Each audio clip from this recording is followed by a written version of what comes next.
La idea es un poco contarles una experiencia que estamos realizando de producción bajo riego en zonas semiáridas. Así que por eso pusimos el título de Regar para Transformar, que lo que es cómo el riego puede transformar ambientes en los cuales estamos produciendo commodities o cualquier otro producto. ¿Quiénes somos? Primero, yo trabajo en una empresa que ya lleva más de 20 años regando. Estamos produciendo commodities y semillas en distintos lugares del sudoeste. Son 3 sociedades en este momento que tenemos trabajando, con unas 9.000 hectáreas en total de producción y unos 60 equipos de riego que estamos administrando, en los cuales en 2.700 hectáreas, que es más o menos un 40% de la superficie, estamos produciendo semillas.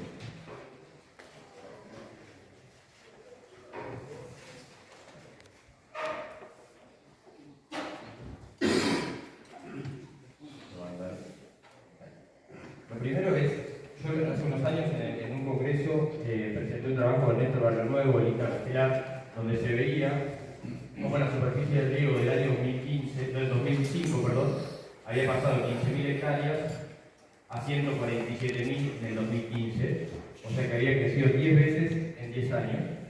Y ahora estamos actualizando, le pedí justamente hace unos pocos días que nos podía actualizar la información a 2025, y ya estamos en 210.000 hectáreas regadas en la provincia de Buenos Aires, por lo cual es otro crecimiento significativo que se sostiene.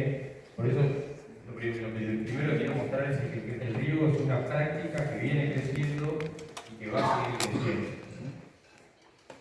Como nosotros vamos a hablar un poco de la producción de riego en zonas semiáridas, le pedí también que me muestre un poco los partidos de Saavedra y de Tormes, donde hasta hace unos años la superficie bajo riego era casi nula, y hoy ya tenemos entre ambos partidos casi 7.000 o 8.000 hectáreas bajo riego y en aumento.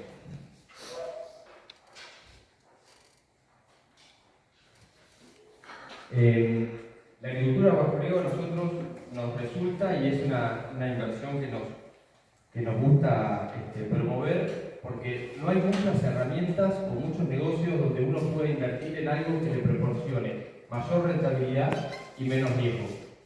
O sea, normalmente son cosas que van en contra, ¿no? O sea, cualquier actividad que uno haga cuando tiene mayor renta está asociada a mayor riesgo. En estas al revés.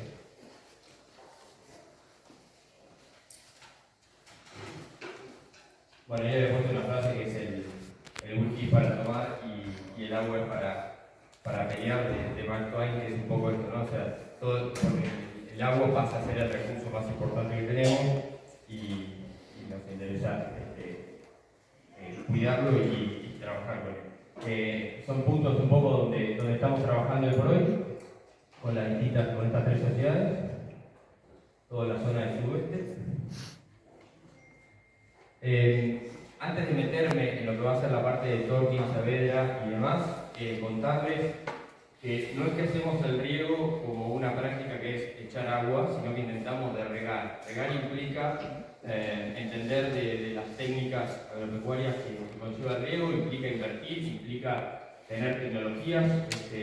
Yo nombré ahí un montón de cosas que venimos trabajando en los últimos años, que no quería hacer un raconto muy largo, pero sí decir que trabajamos con buenas prácticas agrícolas, normas CIRAM, procarbono, FITOA, tenemos complejos habitacionales, telemetría, paneles solares, Acronex para todo lo que es el seguimiento de la calidad de las pulverizaciones, balanza, que es importante empezar todo lo que hacemos, electrificaciones, filtros. Estamos dentro del programa Bio for Farming. O sea, podría nombrar un montón de cosas para un poco transmitirles esta idea de no es solo echar agua, sino que estamos intentando de regar.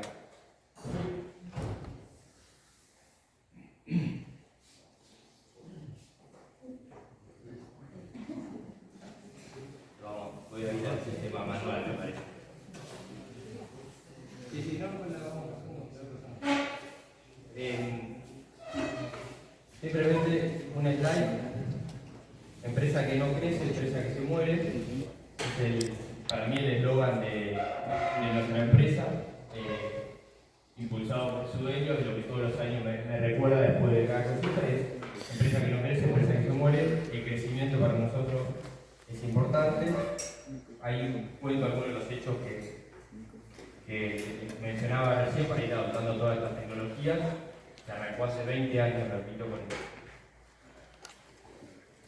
La sustentabilidad, hoy lo explicó muy bien el director de ADECO, me encantó lo que dijo, comparto 100%, donde nos decía que la sustentabilidad tiene que estar apoyada en 3 pilares: ambiental, económico y social, y los 3 tienen que cumplirse, es como la pata de una mesa. Si alguno de los 3 falla, para nosotros no es sustentable. Y los 3, entonces, yo hablo de la parte ambiental, el cuidado de los recursos; en la parte social es nuestra gente, la gente que participa en la empresa y los proveedores; y en la parte económica, donde tenemos que ser rentables y eficientes. Eficientes implica poder trabajar justamente en la reducción de costos y en la relación insumo-producto, porque este es un país con muchísimos vaivenes. Entonces, si nosotros vamos a invertir en algo relacionado a riego u otra actividad, ser eficientes es lo que nos va a permitir, en definitiva, hacer la conversión.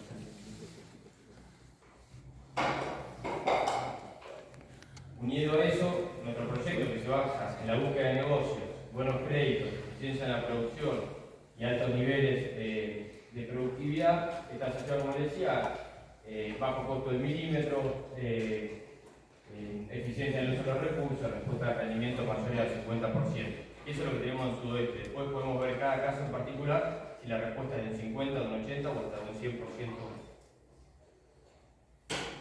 Y me voy metiendo en la parte de la charla, o si quieren lo que creemos que es un poco más novedoso, que es cuando empezamos a producir en la zona semiárida, especialmente en Tornillos y Saavedra. Entramos acá por distintas razones. Primero, porque encontramos agua que era con raudales aceptables y con una calidad apta para riego. Después vamos a profundizar en eso. Encontramos una zona que estábamos a 70 kilómetros de puerto, nos redució un montón la logística. La respuesta al riego supera el 100% en los productos. Y las posibilidades de crecer en generación de energías, tanto solares como eólicas. A modo conceptual, más o menos estamos en una zona donde los promedios de trigo o cebada están entre 2,5, 2,6, dependerá del campo, el manejo. Y nosotros estamos con riego llegando a 5,5, 5,8 toneladas de promedio, por lo cual es un poco más del doble de producción. Y en el caso del maíz, estamos cuadruplicando más o menos los rendimientos promedio de la zona. Claramente el factor crítico, en ese coeficiente de Lewis, es el agua. Eso nos permite también pensar en cambiar una rotación típica de la zona, que podría ser la máxima cantidad de gramíneas. El girasol está puesto como un corte en la rotación, no es que hagamos cada 4 años, pero digo, uno pensando en esa zona, en hacer trigo, cebada, maíz de baja densidad, intentar de volver a trigo, pero cada tanto cortando esa rotación, por un cultivo que no se adapta del todo bien a esta zona. En riego sí podemos pensar en rotaciones en tercios, donde tengamos maíz, girasol y trigo, o tengamos rotaciones un poquito más intensivas en un maíz temprano, para escuchar en abril, yendo a una cebada, maíz de segunda, girasol, trigo, cultivo corto. O sea, no solamente nos da respuestas, sino que también nos permite hacer más cultivo.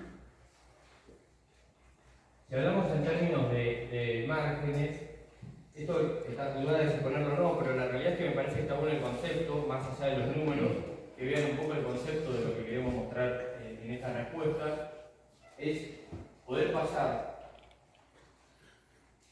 de márgenes promedios de 130, dependerá del año, ¿no? Esto está hecho con, no se ve bien en el gráfico, está hecho con trigo de 2,5 toneladas a $200, está hecho con maíces de 3,5 en secano, $180. Y en el caso de riego pusimos 10,5 toneladas de maíz y 5,5 toneladas de trigo, 2,8 de girasol. Son rendimientos reales, son más o menos los rendimientos que estamos teniendo hoy, como promedio, con potenciales más altos, pero esto es un número que yo me animo a presentar en cuanto a producción. salto, ¿no?, de $340 más o menos de diferencia de margen entre la producción de secano. Después cada uno tendrá que hacer su cuenta para ver ese periodo de amortización del equipo en función si da 7 años, 8 años, 6, dependerá del contexto, el crédito, el valor de los commodities y la sensibilidad que tiene esto, porque cuando subimos producción, si nosotros pensamos en un maíz que en vez de 180 valga $200, podemos irnos a márgenes brutos de $800. O sea, ese 10% de precio nos significa una escala bastante alta. A modo conceptual, más o menos el margen bruto del riego es 3 veces el del secano.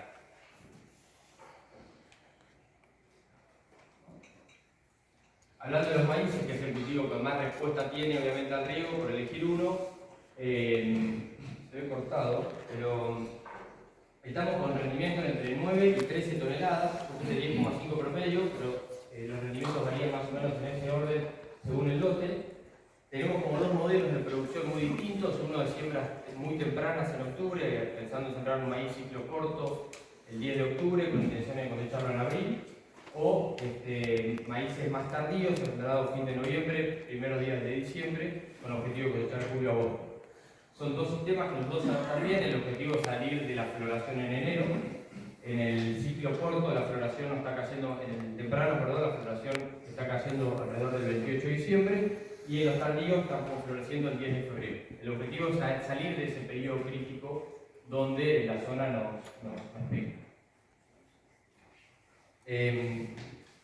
Nosotros planteamos que más o menos para un maíz de riego debería de tener una eficiencia de conversión de 15 kilos por milímetro recibido.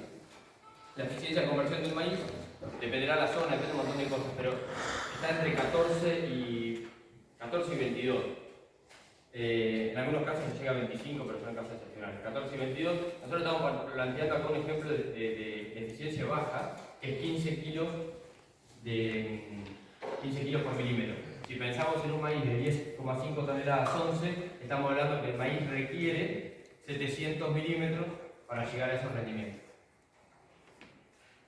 Si pensamos en tortis y decimos que el maíz necesita 700 milímetros en el periodo de cultivo, estamos hablando de que en promedio llueven 380 y en promedio necesitaríamos 320 milímetros para llegar a ese resultado. La precipitación anual promedio es 700 en esta zona, pero a mí lo que me interesa es el número de arriba a la derecha, donde el superávit que tenemos de lluvias en los meses de julio, agosto, no nos están aportando mucho porque nuestra capacidad de retención en estos suelos es baja, después lo vamos a ver. Entonces, lo que me interesa es ese 400 milímetros negativo que tengo de octubre a marzo. Y ese es el que nosotros tenemos que intentar de suplir con el riego. Haciendo estos manejos, yo les decía, yéndonos muy temprano o más tardío, intentamos de calzar el ciclo del maíz para que en vez de tener un déficit de 400 milímetros, estemos en un déficit de 300, 320 milímetros, pensando en estos rendimientos. Obviamente que si queremos apuntar a 12 o 13 y tomamos la eficiencia de 15, nos va a dar que en vez de 300 hay que agregar 400. Tener en cuenta después y nosotros estamos en la condición no solamente de evapotranspiraciones con este déficit, sino de mucho viento y baja humedad relativa. Si vamos metiéndonos en la parte de agua del sistema, llevamos 9 años trabajando con la Facultad de Buenos Aires en estudiar un poco todo lo que es el acuífero, la cuenca, las reposiciones de agua que tenemos. Hay un montón de trabajo sobre esto, no vamos a desplazar, pero se están poniendo freatímetros, estamos intentando monitorear los pozos. Hay mucha información en este tema que todavía está analizándose y en proceso de evaluación, mismo por los organismos públicos como el INTA o la universidad. Pero dicho esto, nosotros el agua que nos encontramos acá son aguas que dentro de la escala se clasificarían como C3S2 o C3S1, que dicho campesano estamos hablando de aguas donde tenemos conductividad eléctrica entre 800 y 1300 y donde tenemos ras de agua que están más o menos entre 8 y 10. Eso cuando vemos la clasificación, es un agua que es apta para riego con precaución. Pero nosotros estamos para él, hablo de mi caso personal, vinimos de Coronel Suárez, donde el agua es de mejor calidad y estábamos acostumbrados a aguas de races de 5. Cuando vinimos para el lado de Torquín, nos encontramos con agua de 10, nos pareció un montón hasta que empezamos a averiguar que en realidad, si uno ve otros lugares del mundo, el agua no es tan mala. Lo que hay que tener son estas precauciones que les decía. El RAS es la relación de absorción de sodio y está determinado por la relación que hay entre sodio sobre calcio más magnesio, que es raíz cuadrada como concepto. Entonces, lo que nosotros encontramos en Torkins es que los niveles de sodio son muy similares a los niveles de sodio en las mejores aguas de Argentina, o sea, con niveles incluso de sodio menores a Suárez, pero tienen muy baja cantidad de calcio y magnesio.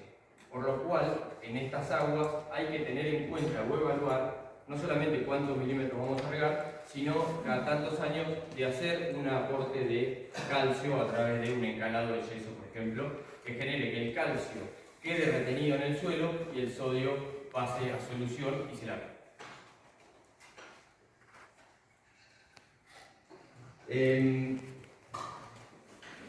Un poco voy a repetir, esta diapositiva repite lo que venía hablando, pero me quedo con lo último, que es tenemos que evaluar en esta zona y determinar cuántos milímetros por año podemos regar, qué secuencia de cultivo vamos a hacer, si vamos a rotar el riego o no, es decir, si le vamos a dar un año de descanso a algún lote, monitorear las propiedades físicas, especialmente ras de suelo, y ver hasta qué. Nosotros cuando planteamos decir, ¿cuánto podemos regar? Entonces la pregunta que aparece después es, ¿hasta qué ras de suelo vos estás dispuesto que lleguemos? Porque en definitiva, cuando nosotros regamos, no importa la calidad de agua que sea, todas tienen algo de sodio, entonces cuando regamos, vamos a subir un poquito el ras de suelo. Tenemos que determinar hasta qué valor nosotros queremos llegar. La velocidad en la cual vamos a llegar va a depender del factor de dilución, que es cuántos milímetros regamos sobre el total de agua recibida, es decir, lluvia más riego, el factor de dilución y la calidad de agua. Eso nos va a terminar dando a qué velocidad vamos a llegar al ras de suelo que nosotros determinemos como limitante. Hay trabajos de costa en sudeste donde plantean toda la teoría vas a llegar a un ras de, como limitante, ras de suelo 3,5. Ese ras se determinó no porque baje la productividad del campo, sino porque a partir de ahí se empiezan a ver diferencias en las conductividades hidráulicas del suelo, es decir, en la compactación, en la infiltración y demás. Pero estamos evaluando todavía hasta dónde sería lógico que nosotros lleguemos y hasta cuánto podemos regar. Los suelos son variables, hay zonas con suelos franco-arenosos, zonas con suelos franco-arcillo-lemosos. La limitante es obviamente que son la susceptibilidad a la erosión hídrica y eólica en las partes más arenosas, la profundidad de tosca en los lugares donde aparece y la baja capacidad de retención de agua que hace que no seamos tan eficientes en eso que yo les decía hoy de cuántos kilos de maíz por milímetro. Cuanto yo menos retención de agua tengo, mi maceta es más chica, entonces en definitiva pierdo eficiencia en ese uso del liguito. Ahí es una foto donde se ve a la izquierda una textura mucho más franco-arenosa, a la derecha una mucho más franco-arcillo-salinosa. Eso simplemente nos cambia totalmente la estrategia de riego que tenemos que hacer en función de la textura que tengamos en ese lote. Para ir terminando, la parte de riego, eso es como nosotros intentamos de colocar o de regar esos 300 milímetros en el maíz o esos 200 milímetros en el trigo. La idea es poder ajustar la típica fórmula, ¿no? de estar arriba de ese 50% de agua útil como concepto. Eso está determinado por el agua inicial, que en esta zona dijimos es baja, las precipitaciones, que son erráticas, el riego, que es lo único que podemos más o menos controlar, y descuenta la evapotranspiración principalmente. Acá aportes de napa no tendríamos y pérdidas por escorrentía intentamos que. Eso hace que nosotros tengamos que intentar de manejar las láminas y la frecuencia de los riegos para que el cultivo esté siempre hidratado. ¿Qué es lo que estamos por ahora viendo como mejor herramienta? Son frecuencias altas, o sea, pasar con el equipo 4 o 5 veces por semana con láminas de 10-12 milímetros. Eso es lo que estamos viendo hoy como más eficiente en el término de la respuesta del maíz. Cuando no queremos ir a láminas más altas, corremos el riesgo de después perder capacidad de almacenamiento de agua en caso de que aparezca una lluvia o peor infiltración, etc. Por último, el riego además nos permite incorporar cultivos que en la zona no estaban. Por ejemplo, nosotros empezamos a incorporar el girasol en la rotación, que era un cultivo que en la zona en secano nosotros no lo haríamos, y la realidad es que los rendimientos son muy prometedores. De vuelta triplican el rendimiento que podría ser secano, les mencioné 2,8 toneladas, pero con potencial incluso de más.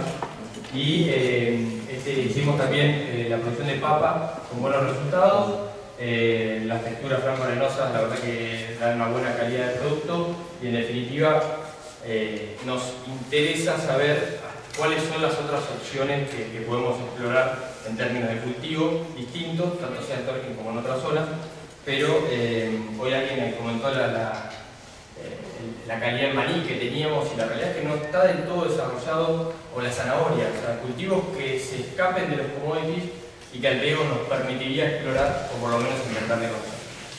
Así que eso es un poco lo que quería contarles de lo que estamos haciendo, e intentando de copiar un modelo que venimos haciendo hace 20 años en Coronel Suárez, intentar de copiarlo en una zona nueva para nosotros,